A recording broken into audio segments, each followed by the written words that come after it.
மாநிலத்தின் ஒட்டுமொத்த தேர்ச்சி விகிதம் 91.17% என்று இருக்கக்கூடிய சூழ்நிலையில் சென்னை அருகில் உள்ள திருவள்ளூர் மாவட்டத்தில் 75.51% மாணவ மாணவிகளே தேர்ச்சி அடைந்திருக்கிறார்கள்.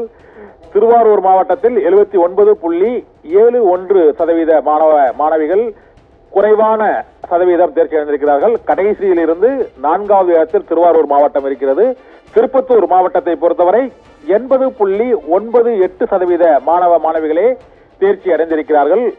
+1 பொதுத் தேர்வில் மாணவ மாணவிகளின் தேர்ச்சி விகிதத்தில் கடைசி இடத்தில் வேலூர் மாவட்டம் மிக குறைவான மாணவ மாணவிகள் தேர்ச்சி அடைந்திருக்கிறார்கள். 74.46% மாணவ மாணவிகளே வேலூர் மாவட்டத்தில் தேர்ச்சி அடைந்திருக்கிறார்கள். மயிலாடுதுறை மாவட்டத்தில் 74.96% மாணவ மாணவிகளும், திருவள்ளூர் மாவட்டத்தில் 75.51% மாணவ மாணவிகளும், திருவாரூர் மாவட்டத்தில் 79.71% மாணவ மாணவிகளும் தேர்ச்சி அடைந்திருக்கிறார்கள்.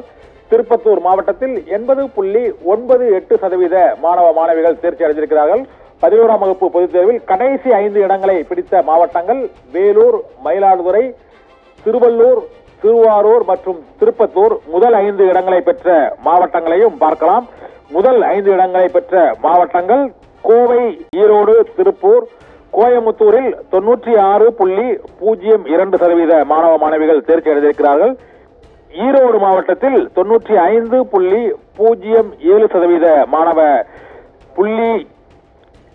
95.02% மாணவர்கள் ஈரோடு மாவட்டத்தில் தேர்ச்சி பெற்று மாநில அளவில் 2ஆம் இடத்தை ஈரோடு மாவட்ட மாணவ மாணவிகள் பெற்றிருக்கிறார்கள். திருப்பூர் மாவட்டத்தை பொறுத்தவரை 95.23% மாணவ மாணவிகள் திருப்பூர் மாவட்டத்தில் தேர்ச்சி அடைந்திருக்கிறார்கள். ஒட்டுமொத்தமாக முதல் 3 இடங்களை கோயம்புத்தூர், ஈரோடு, திருப்பூர் மாவட்ட மாணவ மாணவிகள் தேர்ச்சி அடைந்திருக்கிறார்கள். அதற்கு அடுத்த 2 இடங்களை விருதுநகர் மற்றும் அரியலூர் மாவட்ட மாணவிகள் பெற்றிருக்கிறார்கள். முதல் 5 இடங்களில் கடைசி 5 இடங்களை பொறுத்தவரை வேலூர், மயிலாடுதுறை, திருவள்ளூர், திருவாரூர், திருப்பத்தூர் ஆகிய மாவட்டங்களில் தேர்ச்சி விகிதம் குறைவாக இருக்கிறது. ஒட்டுமொத்த தேர்ச்சி விகிதமானது 91.17% என இருக்கக்கூடிய சூழ்நிலையில் வேலூர் மாவட்டத்தில் 74% மாணவ மாணவிகளே தேர்ச்சி அடைந்திருக்கிறார்கள். மற்ற மாவட்டங்களான பெரம்பலூர் மாவட்டத்தை பொறுத்தவரை 94.82% மாணவ மாணவிகள் இந்த +1 பொதுத் தேர்வில் தேர்ச்சி அடைந்திருக்கிறார்கள். சிவகங்கை மாவட்டத்தை பொறுத்தவரை 94.57% மாணவ மாணவிகள் தேர்ச்சி அடைந்திருக்கிறார்கள். திருச்சி மாவட்டத்தை பொறுத்தவரை 94%, கன்னியாகுமரி மாவட்டத்தை பொறுத்தவரை 93.96%, தூத்துக்குடி மாவட்டத்தை பொறுத்தவரை 93.86%, திருநெல்வேலி மாவட்டத்தை பொறுத்தவரை 93.32% மாணவர்களும் தேர்ச்சி அடைந்திருக்கிறார்கள். தென் மாவட்டங்களான நெல்லை, தூத்துக்குடி, கன்னியாகுமரி ஆகிய மாவட்டங்களில் 93% மாணவர்கள் தேர்ச்சி அடைந்திருக்கிறார்கள். இதில் அதிகபட்சமாக கன்னியாகுமரி மாவட்டத்தில் 93.96% மாணவ மாணவிகள் தேர்ச்சி அடைந்திருக்கிறார்கள். தலைநகரமாம் சென்னையை பொறுத்தவரை 91.68% மாணவ மாணவிகளே +1 பொதுத் தேர்வில் தேர்ச்சி அடைந்திருக்கிறார்கள். தென்காசி மாவட்டத்தை பொறுத்தவரை 93.02% மாணவ மாணவிகள் +1 பொதுத் தேர்வில் தேர்ச்சி அடைந்திருக்கிறார்கள். ராமநாதபுரம் மாவட்டத்தில் 92.83% மாணவ மாணவிகள் தேர்ச்சி அடைந்திருக்கிறார்கள். நாமக்கல் மாவட்டத்தில் 92.58% மாணவ மாணவிகள் +1 பொதுத் தேர்வில் தேர்ச்சி அடைந்திருக்கிறார்கள். கரூர் மாவட்டத்தில் 92.28% மாணவ மாணவிகளும், மதுரையில் 92.07% மாணவ மாணவிகளும் தேர்ச்சி அடைந்திருக்கிறார்கள்.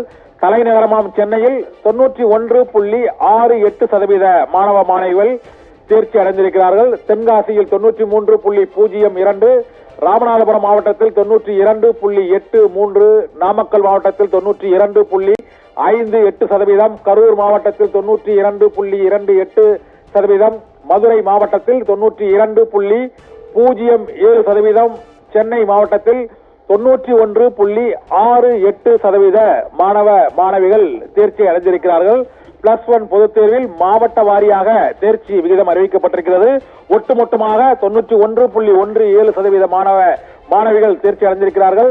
நீலகிரி மாவட்டத்தை பொறுத்தவரை 91.37%, சேலம் மாவட்டத்தை பொறுத்தவரை 91.30%, நாகப்பட்டினம் மாவட்டத்தை பொறுத்தவரை 91.03%, 0.9% மாணவ மாணவிகள் தேர்ச்சி அடைந்திருக்கிறார்கள்.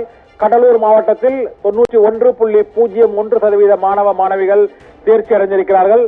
செங்கல்பட்டு மாவட்டத்தில் 90.85% மாணவ மாணவிகளும், தருமபுரி மாவட்டத்தில் 90.49% மாணவ மாணவிகளும் +1 பொதுத் தேர்வில் தேர்ச்சி அடைந்திருக்கிறார்கள்.